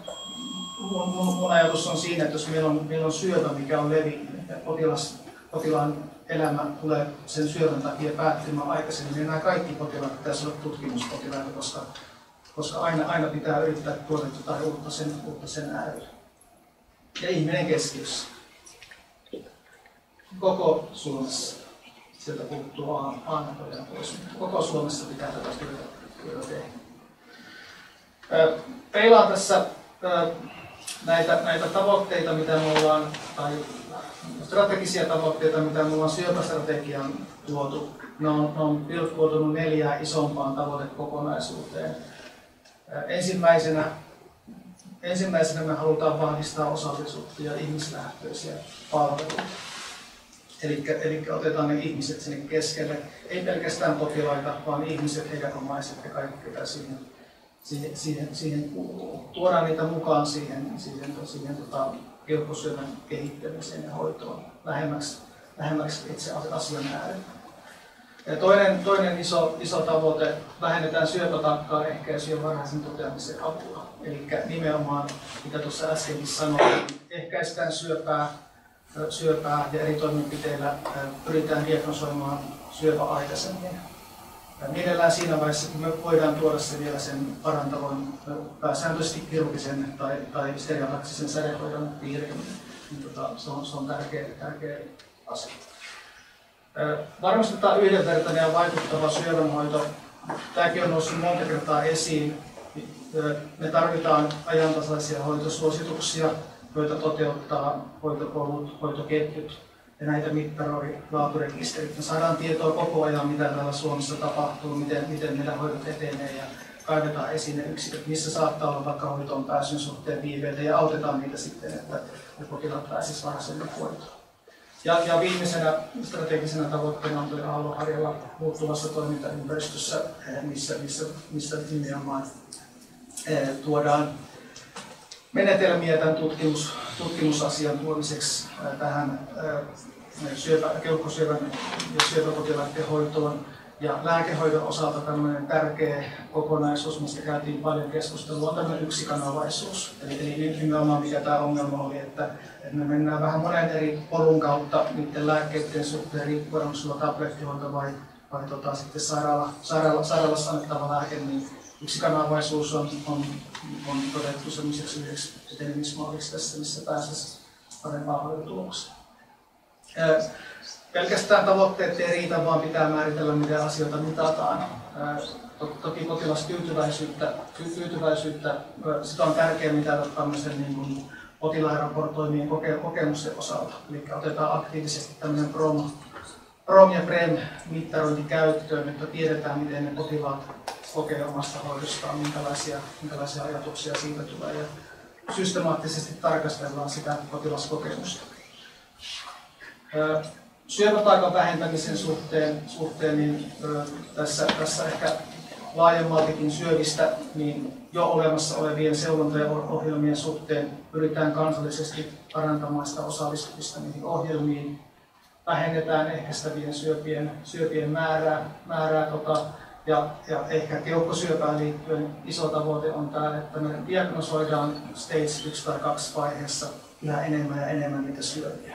Eli kun me tätä mitataan, niin se suoraan osoittaa sitä, että meidän hoitopoluissa joku asia menee oikeaan suuntaan ja se tuottaa sinne sitä lukua sen suhteen, että näitä todetaan aikaisemmin, mikä kuvastaa sitten montaa seikkaa kuratiivisesti hoidettujen potilaiden määrässä ja niin edelleen. Yhdenvertaisessa ja vaikuttavassa syövänhoidossa huonoennusteiset syövät, mihin keuhkosyöpäkin kuuluu, niin se on nostettu tässä erityisryhmään tässä strategiassa. Ja tarkoitus on niiden 5-vuotiselossa luvun parantaminen sillä tavalla, että me saavutetaan pohjoismainen taso tässä syövänhoidossa. Eli niin kuin tuossa noita kuvaajia kun katsottiin, niin pyritään pääsemään siihen äärelle ja matkustamaan niiden muiden Pohjoismaiden kanssa samaan suuntaan sinne keuhkosyövästä selviytymisen suhteen, eikä vaan pelkästään johonkin tiettyyn vaiheeseen siinä. Ja toki kun mittaroidaan ketjujen toimintaa, polkujen toimintaa, niin me tarvitaan tavoiteajat ja tietoa siitä, että pääseekö potilaat ajoissa hoitoon. Se on helppo olla, jos ei mitata, niin aina on sellainen fiilis, että kyllä meillä menee ihan hyvin, mutta se konkreettinen tieto tarvitaan siitä, että toteutuuko ne hoitoon pääsyajat vai ei. Se on tärkeä asia. Aallonharjalla uusien kliinisten syöpätutkimusten ja rekisteritutkimusten määrä lisääntyy 10% vuodessa. Siinä on reilu kasvu. Ja tärkeä mikä niin kuin, mitä me voidaan mittaroida sen suhteen, että tuleeko meille enemmän traageleita, on se, että me pyritään siihen, että yli 10% kaikista syöpäpotilaista pystyttäisiin rekrytoimaan jonkin tyyppiseen interventiotutkimukseen. Eli se vaatii sitä, että Suomeen tulee enemmän näitä tutkimuksia. Tästähän on olemassa muita hankkeita myös menossa. FinTrials-hanke, mikä parhaillaan selvittää jonkinlaisen verkoston rakentamista tämän toiminnan ympärille. Ja ehkä niin kuin on ollut myös ajatuksena tämmöinen yhden luukun periaate, mikä helpottaa tavallaan sitten yritysten arviota siitä, että minkälainen tilanne Suomessa näiden potilaiden rekrytoinnin suhteen vaikka on. Ja syövälääkkeet arvioidaan yksikanavaisesti. Mä vielä muutaman slaidin näytän tästä. Koitan keskittyä ehkä tuohon 3. osatavoitteen siitä, että mikä merkitys tällä tiedolla ja ohjauksella tässä keuhkosyövän hoidossa on. Ja näillä laaturekistereillä, hoitosuosituksilla ja hoitoketjuilla. Eli asiantuntijat osallistuu hoitosuositus- ja laaturekisterityöhön sekä kansallisten tavoitteiden ja työnjaon määrittelyyn. Ihan niin kuin Heidi tuossa sanoi, eli nämä pitää olla kunnossa ja määriteltynä ennen kuin me lähdetään jotain asiaa mittaamaan. Se, mitä syöpästrategiassa on koettu tärkeäksi, että asiakkaat, potilaat ja läheiset osallistuvat myös tähän toimintaan eli tuodaan ne mukaan sinne näiden palveluiden kehittämiseen, syövän ehkäisyn ja hoidon kautta. Ja tästä kuvasta näkee hyvin, jos me ajatellaan, että prosessi polku pyörii niin, että hoitosuositus ohjaa sitä hoitoketjua, hoitopolkua, eli määrittelee, miten niitä potilaita hoidetaan. Ja sitten me kerätään tietoa siitä ja edelleen suunnitellaan sitä hoitokokonaisuutta sen palautteen perusteella, mikä saadaan. Niin tärkeää on tuoda tähän hoitoon, tuoda tähän hoitoon myös nämä tukitoiminnat. Psykososiaalinen tuki, kuntoutus, terveyssosiaalityö ja myös palliatiivinen hoito. Että se tavallaan on mukana siinä tavallaan. Ja näihin kokonaisuuksiin monesti liittyy myös ulkopuolisia kolmannen sektorin toimijoita, eli tuodaan ne siihen äärelle sen asian varten. No, tässä on tietoa ja ohjausta ajatellen esimerkki, miltä tämmöinen strategian syöpäkohtainen toimeenpano voisi niin parhaimmillaan näyttää. Eli meillä on tietty syöpä, esimerkkinä tässä keuhkosyöpä, missä hoitosuositus on laadittu, sitä päivitetään ja hoitoketju, hoitopolku on kuvattu sekä tavoitetila on määritetty, eli mitä me halutaan parantaa. Tätä varten sitten laaturekisteri määrittelee indikaattorit, minkä turvin se pystyy seuraamaan tätä toimintaa ja tavallaan mittaroidaan sitä tavoitetilaan pääsemistä. Eli tehdään toimenpiteitä, jotta me päästään siihen lopputulemaan ja pyritään sitä ketjua meillä suosituksilla ohjaamaan. Tärkeää on, että meillä on määritellyt hoitoonpääsyajat, sovittu työnjaosta ja kirjaamiskäytännöt on yhdenmukaisia. Ja tämän kaiken vielä varmistaa se, että tietotuotanto, eli kun sairaalassa kirjataan näitä asioita, niin me pystytään yhdenmukaisesti keräämään ja arvioimaan sitten koko Suomessa laaturekisterissä. Se ei riitä, että meillä on rekisteristä tietoa, vaan sitten pitää nimenomaan reagoida siihen. Eli monesta suunnasta. Ensinnäkin eri syöpää hoitavia yksikköjä on tärkeää kokoontua keskenään pohtimaan sitä, miten tässä kullakin on mennyt. Tehdään vertaiskehittämistä, opitaan hyvistä käytännöistä. Ja toisekseen myös samalla voi sopia työnjakoa. Jos on sellainen tilanne, että ei pystytä täällä hoitamaan kaikkia potilaita, niin sitten keskitytään. Katsotaan kokonaisuutta numeroiden perusteella. Sekä myös pitää olla mahdollisuus tämmöisiin suoriin tavallaan upside down -tyyppisiin menetelmiin. Että jos todetaan tietyn tyyppisiä laatupoikkeamia, niin niihin pystyy myös sairaalan johto ja kaikista korkein taso tarvittaessa reagoimaan siltä osin, että pystytään jollain tavalla saamaan se linja oikeaan suuntaan menemään. Vielä esimerkkinä tähän loppuun, mitä nämä indikaattorit voi olla tässä keuhkosyövän osalta. Hoitoonpääsyaika, prosenttiosuus ykkös-kakkosstagein taudeista diagnoosivaiheessa, leikattujen potilaiden osuus, MDT-käsittely, mikä on hyvin tärkeä keuhkosyövän hoidon suunnittelussa. Diagnostiset menetelmät, tehdään tietyn tyyppistä vähän niin kuin tarkempaa kuvantamista, isotooppikuvantamista sekä myös molekyyliprofilointia. Eli katsotaan näitä potilaiden mutaatioprofiileja kaikista potilaista, koska se on aivan oleellista lääkehoidon valinnan suhteen. Diagnoosikohtainen lääkehoito, tietynlaiset esiliitännäishoitojen käyttöasteet mitataan, missä niitä tapahtuu. Mitataan prosenttiosuutta potilaista, jotka osallistuu lääketutkimuksiin. Ja tietysti ikävä asia, mutta tärkeä asia on myös mitata sitä viimeisen elinkuukauden aikaista aktiivihoitoa. Eli ollaanko pystytty tunnistamaan ne potilaat ajoissa, keille pitää tehdä oireenmukaisen hoitopäätöksiä ja edetä siihen suuntaan, eikä yritä loppuun asti hoitaa sitä potilasta. Että nämä on tärkeitä kokonaisuuksia. Sitten mitä alussakin sanoin, tämän syöpästrategian toimeenpano ja sen resurssointi on olennaisessa roolissa siinä, miten asetetut tavoitteet saavutetaan. Eli toimeenpano, resurssointi kaiken keskiössä. Esimerkkiä muista maista.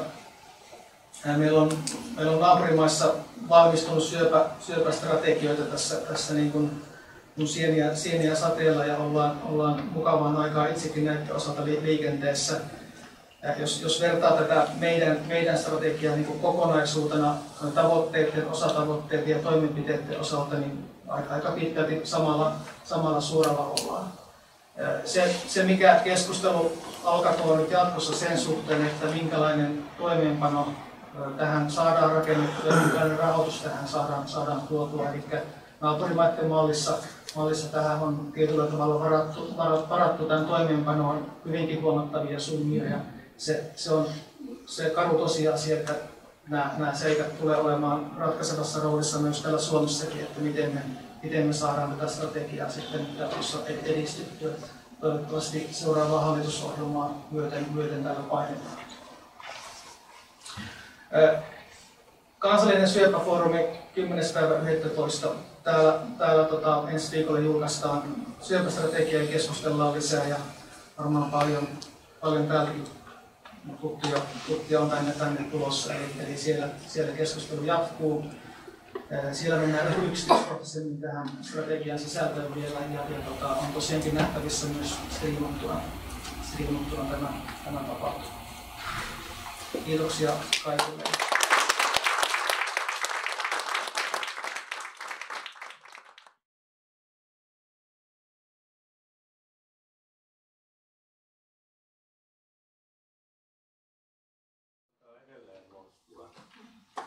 Vaikeassa sairaudessa.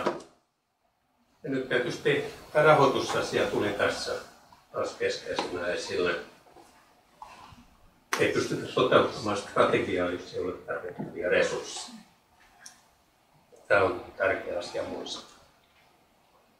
Eräs suuri liikkeenjohtaja Yhdysvalloissa sanoi, että paras strategia on se, jonka pystyt toteuttamaan.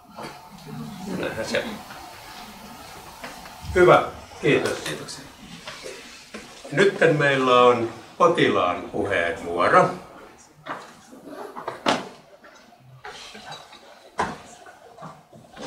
Kerrotko Suvi, kuka olet? Ja kerron itse samaan syssyyn, että Suvi on meidän hallituksessa. Eli hän kertoo vähän, että minkälaista on hänen näkemyksensä tästä koko asiasta. Tämän kaiken keskiössä kyllä.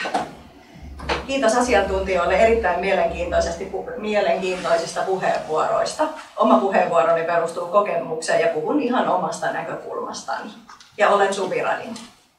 Siis, hyvät kuulijat, oma keuhkosyöpäni ei alkanut yskällä, ei veriyskäksillä eikä laihtumisella. Ja monista muista keuhkosyöpäpotilaista poiketen mä olin käynyt vain yhden kerran lääkärillä ennen tätä diagnoosia. Mä valitin lääkärille, että mulla on keuhkoissa sellainen jännä tunne, että on vähän hengitys hankalaa, että tuntuu siltä, että siellä olisi jotain edessä, että kun se henki ei vaan niin kuin mahdu sinne. No, kuinka oikeassa olinkaan ja täysin tietämätön siitä kaikesta tulevasta. No, lähdin seuraavana perjantaina 2 päivää lääkärikäynnin jälkeen silloisesta työstäni viikonlopun viettoon kotiin. Ja tähän työhön en valitettavasti ole pystynyt koskaan enää palaamaan. Myöhemmin, vähän ironisestikin, mä oon tajunnut, että onneksi mä sairastuin tässä hetkessä niin vakavasti, että mut oli pakko tutkia silloin heti kunnolla. Minut tempaistiin kertarysäyksellä keskussairaalan päivystyksen kautta osastolle useammaksi päiväksi, josta sitten muutaman päivän kuluttua sain tuomion. Parantumaton keuhkosyöpä, ei voita leikata, levinnyt, eli se 4. aste. Meistä sairastuneista on liian moni joutunut kamppailemaan päästäkseen lääkäriin, saadakseen tutkimuksia, saadakseen apua, saadakseen hoitoa. Varsinkin keuhkosyöpään sairastuminen nuorella tai nuorehkolla iällä, niin ei sitä oikein pidetä mahdollisena. No me potilaat, joita salista löytyy lisäkseni muitakin, niin me tiedetään, että tämä on mahdollista. Keuhkosyöpäpotilaat diagnosoidaan usein liian myöhään, usein siinä vaiheessa, kun syöpä on jo ehtinyt levitä. Niin kuin asiantuntijatkin sanoivat, niin kun keuhkoissa ei ole tuntoa, niin siksi me ei tiedetä, että meillä on tällainen ongelma kasvamassa.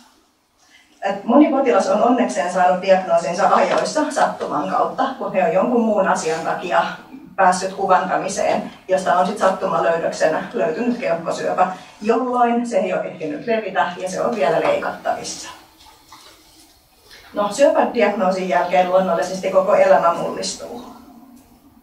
Perusturvallisuus murenee, kun yhtäkkiä ihmiseltä viedään terveys ja sitten viedään sen lisäksi vielä ajatus siitä hyvästä, pitkästä elämästä. Pahinta minulle sairastumisessa on ollut se, että siitä asiasta on pitänyt kertoa omalle lähipiirille ja ystäville, perheelle.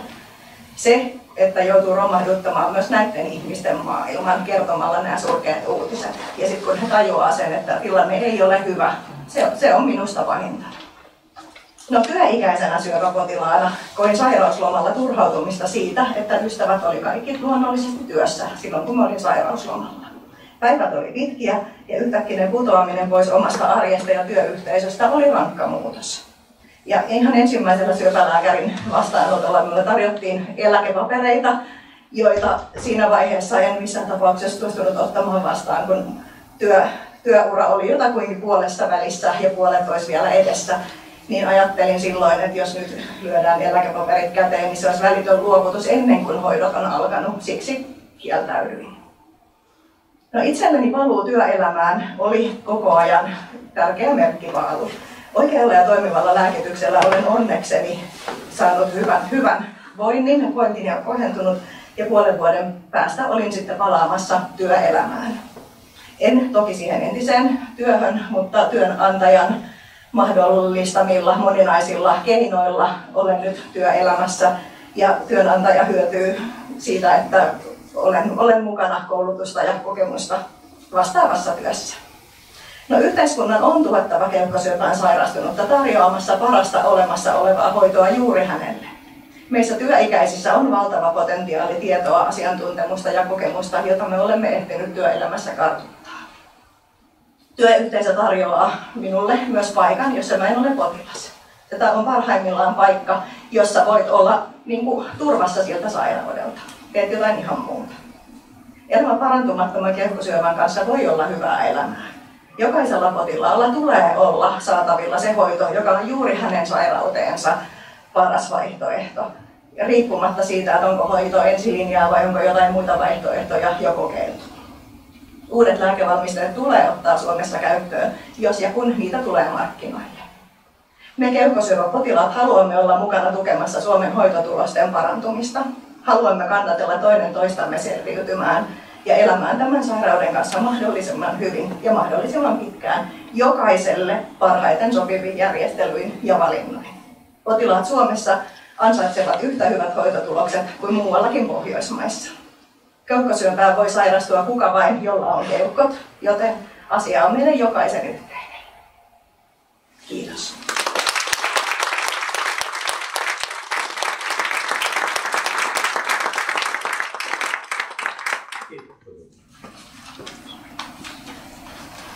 Kiitos, Suvi. Nyt meillä on mahdollisuus eduskuntaryhmien edustajille ja kansanedustajille kertoa jokin valittu sana tästä kipeästä asiasta. Kliinikot, jotka on ollut täällä tänään, syöpästrategiat, jotka on ollut täällä tänään, tutkijat, jotka ovat täällä. Kaikkia kiinnostaa se, miten näitä asioita saadaan eteenpäin, miten me helpotetaan sitä tulevaa syöpästrategiaa ja sen toteuttamista, niin se rooli tulee pakostakin kansanedustajille.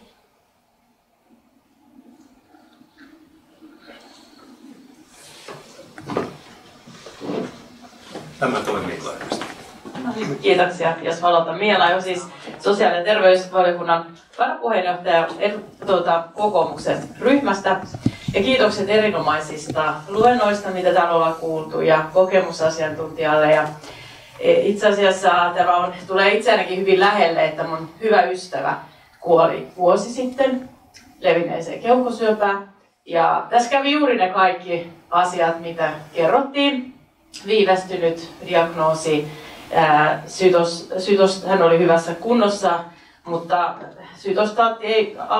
ensimmäinen sytostaatti ei toiminut ja sitten todettiin, että ei tässä nyt ole mitään tehtävissä ja olin ystäväni mukana tukena siellä lääkärin vastaanotolla ja hän sitten sanoi, että se on 5% ennuste, että kuolee tässä, tai siis että siitä olisi hyötyä siitä lääkkeestä, että 5% todennäköisyys, että selviää.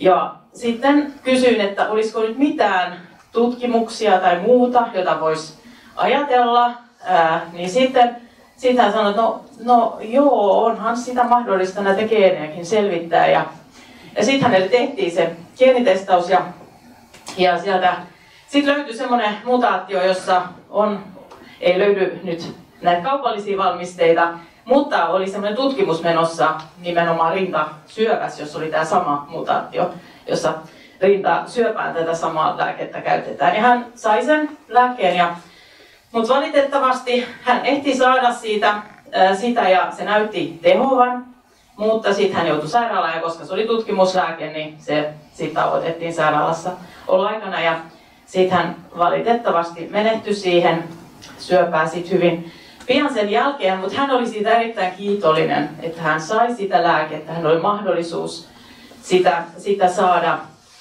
Ja siltä osin kyllä meillä on paljon tehtävää tässä prosessissa, erityisesti hoitoketjut ja miten ne saadaan koko valtakunnan tasolta nyt ohjeistettua sitten niin, että käypä hoitoon ja saadaan jalkautettua jokaiselle hyvinvointialueelle ja toivottavasti nyt saadaan nimenomaan tämän lääkärilehden ja muiden hyvien hoitosuunnitelmien avulla saadaan sitä oikeasti eteenpäin.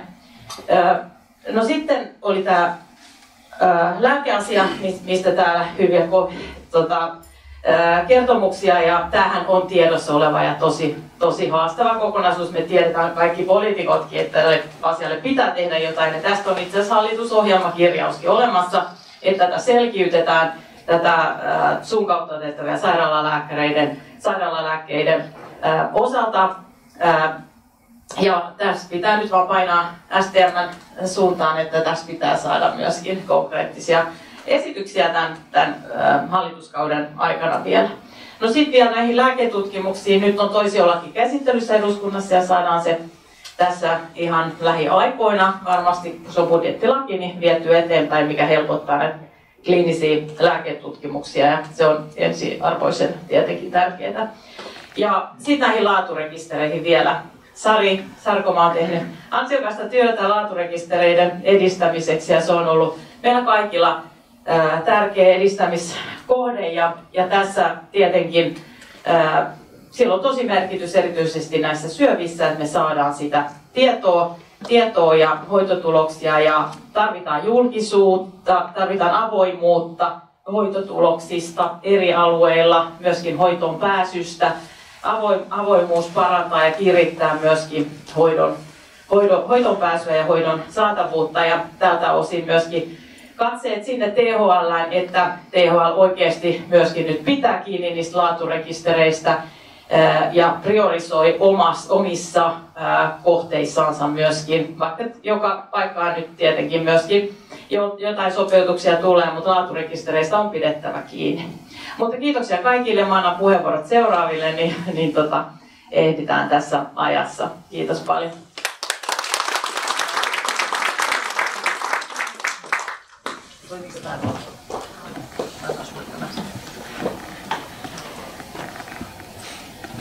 Hei vaan kaikille. Mä oon Sillanpään Pia perussuomalaisten eduskuntaryhmästä ja on tosi harmissani siitä, että en päässyt kuuntelemaan näitä teidän esityksiä vasta ihan tästä loppupäästä, kun oli muuta sovittua menoa jo etukäteen.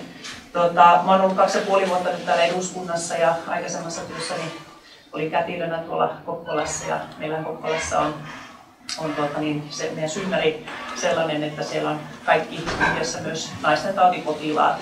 Ja ehkä se ajatus siitä, että syöpä koskettaa suurinta osaa meitä suomalaisia jossain hetkessä elämää, joko työn kautta tai sairastuu itse tai läheisten kautta, niin itselläkin on näitä kokemuksia työn kautta.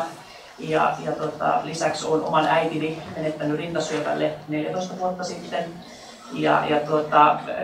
Kiitollisena kuuntelen aina, kun jotain uusia uutisia tulee uusista syöpähoidoista ja kun tutkimus etenee ja sen myötä saataisiin uusia hoitoja kehitettyä.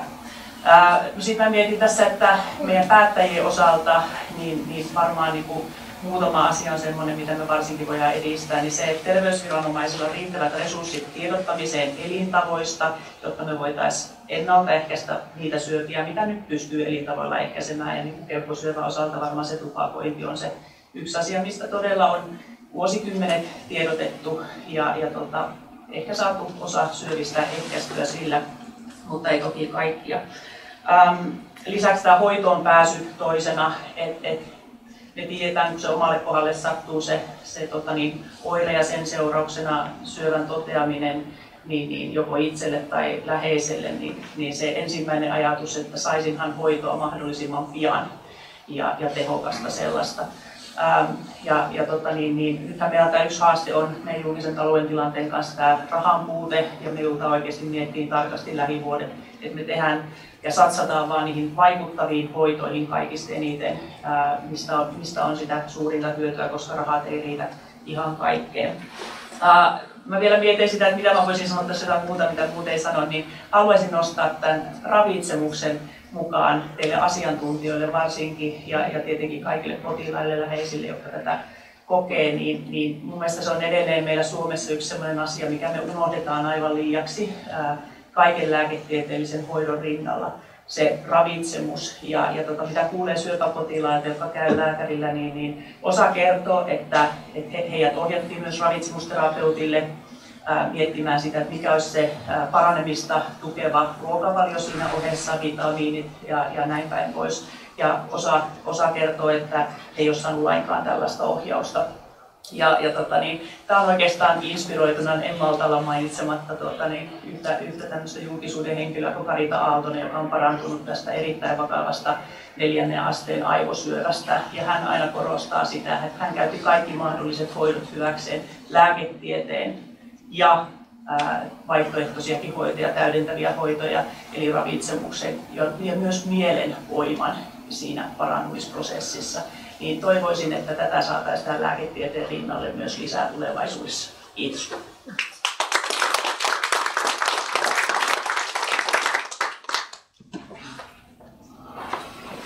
Joo, hyvää iltapäivää kaikille. Mun nimi on Kim Berg ja mä oon SDP:n eduskuntaryhmän tällä hetkellä varapuheenjohtaja sosiaali- ja terveysvaliokunnassa toista kautta. Mun tausta on oikeastaan röntgenhoitaja koulutukseltaan ja mä reilu 10 vuotta olin tuolla Vaasan keskussairaalan sädehoitoyksikössä töissä. Että on useamman keuhkosyöpäpotilaankin aikoinaan hoitanut ja sillä lailla tuttu aihe. Haluan kiittää kaikkien asiantuntijoiden kommenteista, puheenvuoroista. Aika haastavaa on 1,5 tuntia kuuntelemaan asiaa ja sitten annetaan 1–2 minuuttia aikaa kommentoida, ja varsinkin kun aihe on sellainen, mihinkä itsellä on jotain kosketuspintaa. Että lähinnä ajattelin, miten nyt saan tämän ajan pidettyä. Mutta jos nyt lyhykäisyydessään teillä nousi kaikilla esille se, että kyllä se ehkä tärkein asia on se, mikä nyt eduskunnassakin pyritään, että se hoitoon pääsy olisi mahdollisimman nopeaa. Ihminen pääsee hoitoon ihan tulotasosta riippumatta, kaikilla on samanlainen oikeus päästä ajoissa hoitoon. Ja se perusterveydenhuolto on tietenkin, mistä se alkaa, ja sitten sen jälkeen, niin kuin nostitte esille, että diagnosointi saadaan tehtyä mahdollisimman nopeasti, niin kyllä mun mielestä se on se asia, mikä pitää satsata, ja se ei ole välttämättä rahasta kiinni, tai mä itse näen, että mitä nopeammin pääsee hoitoon, sitä enemmän me säästetään tulevaisuudessa terveydenhuollon kustannuksia. Ja edelleenkin meidän pitää siinä parantaa kyllä kulkua todella paljon.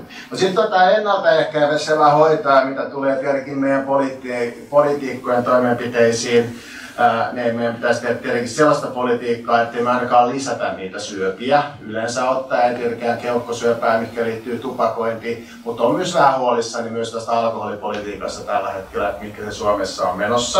Ja sen halusin sanoa, että koska kaikki tiedetään, että alkoholi on myös rinnastettavissa hyvin paljon siihen syövän syntyyn, ja että me tehtäisiin laajasti sellaista politiikkaa, millä me ei ainakaan lisätä sitä terveydenhuollon ja syövänhoidon kuormaa tulevaisuudessa, niin sen halusin myös nostaa tässä lyhyessä ajassa esille. No Mia nosti hyvin esille tämän jo. Tämä on meillä sosiaali- ja terveysvaliokunnan porukalle ihan tuttu aihe, mikä liittyy näiden tablettilääkkeiden ja sairaalalääkkeiden arviointiprosessiin. Erilaisuuteen ja varsinkin näiden sairaalalääkkeiden prosessin vaikeuteen ja epäselvyyteen ja ei tarpeeksi avoimuuteen. Ja kyllä se on sellainen, mihinkä haetaan ja toivottavasti tällä kaudella löydetään jotain ratkaisuja. ehdottomasti. Ja mihinkähän mä nyt sitten lopettaisin? No tietenkin kansalliseen syöpästrategiaan itse olen kanssa todella tyytyväinen, että saadaan tämä kansallinen syöpästrategia. Ja nythän on tärkeää, että me vaan pystytään mahdollisimman hyvin seuraamaan sitä ja toteuttamaan sitä strategiaa, mutta näin poliitikkona ainakin näen paljon helpottavampana se, että meillä on kansallisia strategioita, ja mitkä helpottaa meidän poliitikkojen työtä, ja me voidaan sitten tavallaan saarnata sitä, että toimitaan tämän mukaisesti. Ja se on aina paljon helpompi saarnata, kun sen strategian takana on ammattilaisia, jotka on luonut sen strategian, ettei se niin sanotusti tule meidän omasta päästä, vaan siellä on ammattilaiset takana, jotka ovat sen strategian luoneet. Ja siellä on todella paljon tärkeitä asioita, ja jos sitä pystytään toteuttamaan, niin mielestäni päästään asiassa hyvin eteenpäin. Kiitos.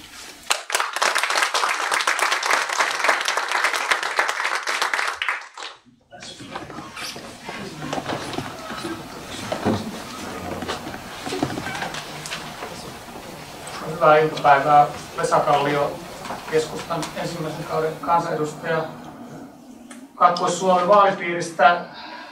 Aika usein olen huomannut sanovani, että poliitikkojen pitäisi puhua vähemmän ja kuunnella enemmän.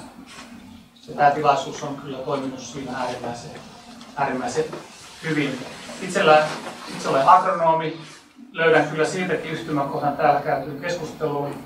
Lääkkeiden saatavuuden osalta maataloudessa on vähän sama tilanne kasvinsuojeluaineiden osalta. Euroopan unionissa on tehty päätöksiä, mutta Suomessa pitää vielä viivytellä ja tutkia ja kuluttaa aikaa ja sitten saa lopulta kielteisen päätöksen.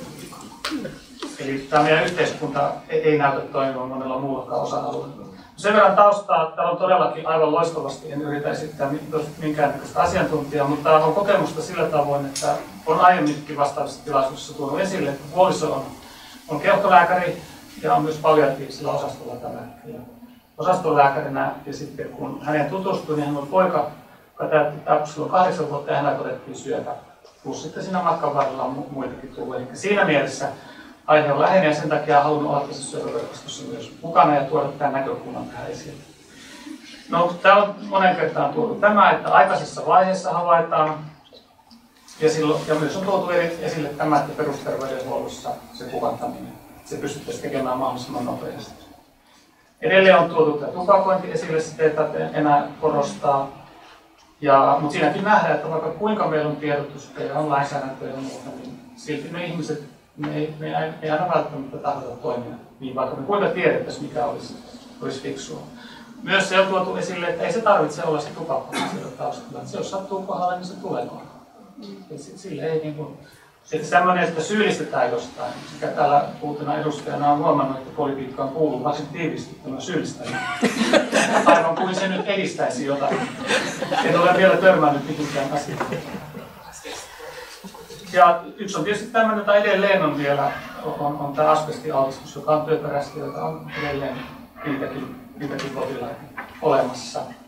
No näistä erilaisista syöpätyypeistä, ne on tullut hyvin täällä esille. Mutta oikeastaan se, mikä tässä varmaan oman puheenvuoroni keskeinen asia on tämä, että mitä tämä kaikki tarkoittaa sille keuhkosyöpään sairastavalle sitten siinä loppuvaiheessa. Vaimo kertoi sitä, että hän kun opiskeli, niin siellä opettaja mainitsi varmaan nimenkin, että hän vertasi sitä, että se hengen ahdistus, sitä voi verrata kovaan kipuun. Se ei välttämättä niin kuin ulkopuolinen ymmärrä, eikä välttämättä ne läheskään. Ja sen takia se hoito on äärimmäisen tärkeää, että se otetaan siinä hoidossa huomioon. Jolloin se täytyy olla asiantuntevaa se hoito, koska niitä oireita on hyvin vaikeita ja monenlaisia. Ja mikä on oleellista tässä myös se, että vakavat sairaudet, niin kuin omalta terapeutisessa kokemus on, niin se ei ole vain sen hänen yhden ihmisen.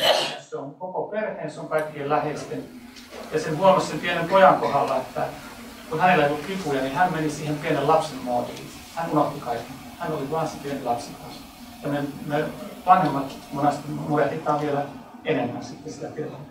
Toisaalta on myös niitä läheisiä, jotka ei välttämättä ymmärrä sitä, että mikä se oikeasti on. Ja kun vielä siihen lisätään se, että aika usein tänä päivänä läheiset, niin ne saattaa asua hyvin kaukana. Se suhde esimerkiksi omiin vanhempiin voi olla hyvin satunnainen, fyysisesti ollaan vaan puhelimessa tai muuten. Niin ne tilanteet on hyvin monenlaisia, hyvin erilaisia. Ja lääkäri ei hoida vain potilasta ja hänen sairauttaan. Hän lievittää potilaan kipuja, henkistä ahdistusta ja kohtaa myös ne potilaan läheiset. Ja jotta potilas sitten saa se ihminen, politiikassakin on aina kyse ihmisestä ja tässäkin on aina kyse ihmisestä, että se paras mahdollinen hoito ja se arvokas loppu on meillä kaikilla on oikeus siihen. Kiitos.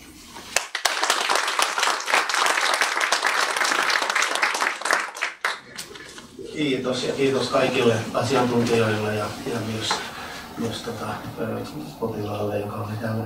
Olen Anders Norrback, RKP:n eduskuntaryhmän ensimmäinen varapuheenjohtaja. Mä en yritä olla asiantuntija, kun mä en sitä ole muuten kuin, että meillä kaikilla on kokemusta syövästä jollakin tavalla. Suussa tai läheisellä kavereilla niin poispäin. Ja se on aina haaste kaikille, niin se kohdistuu. Keuhkosyövän osalta mulla oli hyvä työkaveri, joka oli menossa eläkkeelle ja hän puhui siitä vuosikausi, melkein pari vuotta ennen. Sitten kun lähden eläkkeelle, niin sitten mä lähden maailmalle ja mä teen tätä. 2 vuotta eläkäytymisen jälkeen hän oli kuollut. Ja se oli keuhkosyövä. Eli meillä on kaikki kokemus. Mulla on lähipiirissä nuori tyttären kaveri 18 vuotta, jolla on vaikea syöpätilanne, joka on ainakin näyttää menevän oikeaan suuntaan. Mutta kuitenkin näitähän on.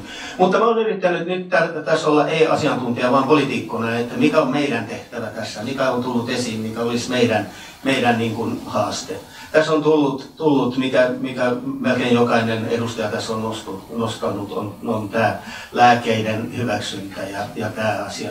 Mun mielestä tämä on yleinen haaste meillä Suomessa. Mä olen sanonut, että meillä on salassa pidettäviä asioita, meillä on liian paljon. Eihän tämä ole meidän turvallisuusasia niin kuin maan turvallisuuden kannalta. Kyllä jos me ollaan EU:ssa ja siellä on tehty laajoja tutkimuksia ja siellä on käyty kaikki läpi, kyllä se asiantuntemus pitäisi myös meillä hyväksyä paremmalla tavalla. En tarkoita sitä, että täytyy olla lepsuja. Tietysti täytyy olla tieteellistä tutkimusta sen takana ja kaikki kokeet, mikä vaaditaan, on tehty. Mutta ei uusinta Suomessa tarvitaan, jos ne on tehty muualla. Se on ainakin mun henkilökohtainen näkemys. Toinen, joka pisti silmään, oli tämä eriarvoisuus maassa. Meillähän on nyt hyvinvointialueet ja mun mielestä tämä on kyllä politiikan tehtävä. Sehän oli meidän reformin yksi päämääräkin, että saadaan yksivertaisesti hoitoa ja apua, kun tarvitaan koko maassa. Ja siellä voidaan kuvaa katsoen, voidaan ainakin tämän osalta on epäonnistuttu aika pahastikin, kun erot olivat sellaisia, mitä on. Ja sitten meidän poliitikot täytyy miettiä, että millä tavalla saadaan tämä tasautettua, että meillä on ne samat mahdollisuudet koko maassa. Kolmas on tietysti sit resurssit ja tietysti me poliitikot, ei meillä on ollut pari kautta tässä, ainakin tämä viimeinen kausi, ei meillä on ollut mitään iloa sen suhteen, että voidaan niin kuin ylimääräisiä rahoja sillä tavalla laittaa. Mutta se tarkoittaa se, että meidän täytyy vielä olla parempia siinä, että millä tavalla jaetaan ne rahat, jotka ovat olemassa, mihin ne laitetaan ja niin poispäin. Eli nämä kysymysmerkit on tullut ja omasta mielestäni edellinen puhuja sanoi hyvin, että yleensä me poliitikot puhumme ja tämä oli mun mielestä sellainen tilaisuus, missä mä kuuntelin eniten ja olen oppinut paljon, eli paljon kiitoksia kaikille. Sitten vielä yksi asia ennen kuin lopetan. Teidän yhdistys puhuu myös, että teillä on vertaistukia. Där är det väldigt viktigt att det också finns på svenska. Vi vet att i vården fungerar det på svenska på många ställen, men framförallt när det gäller jag har försökt hitta ett svenskt ord för vertaistuki, men jag hittade tyvärr inte. På Google säger man kamratstöd, men jag tycker på vertaistuki säger mera än det. Tack för mig.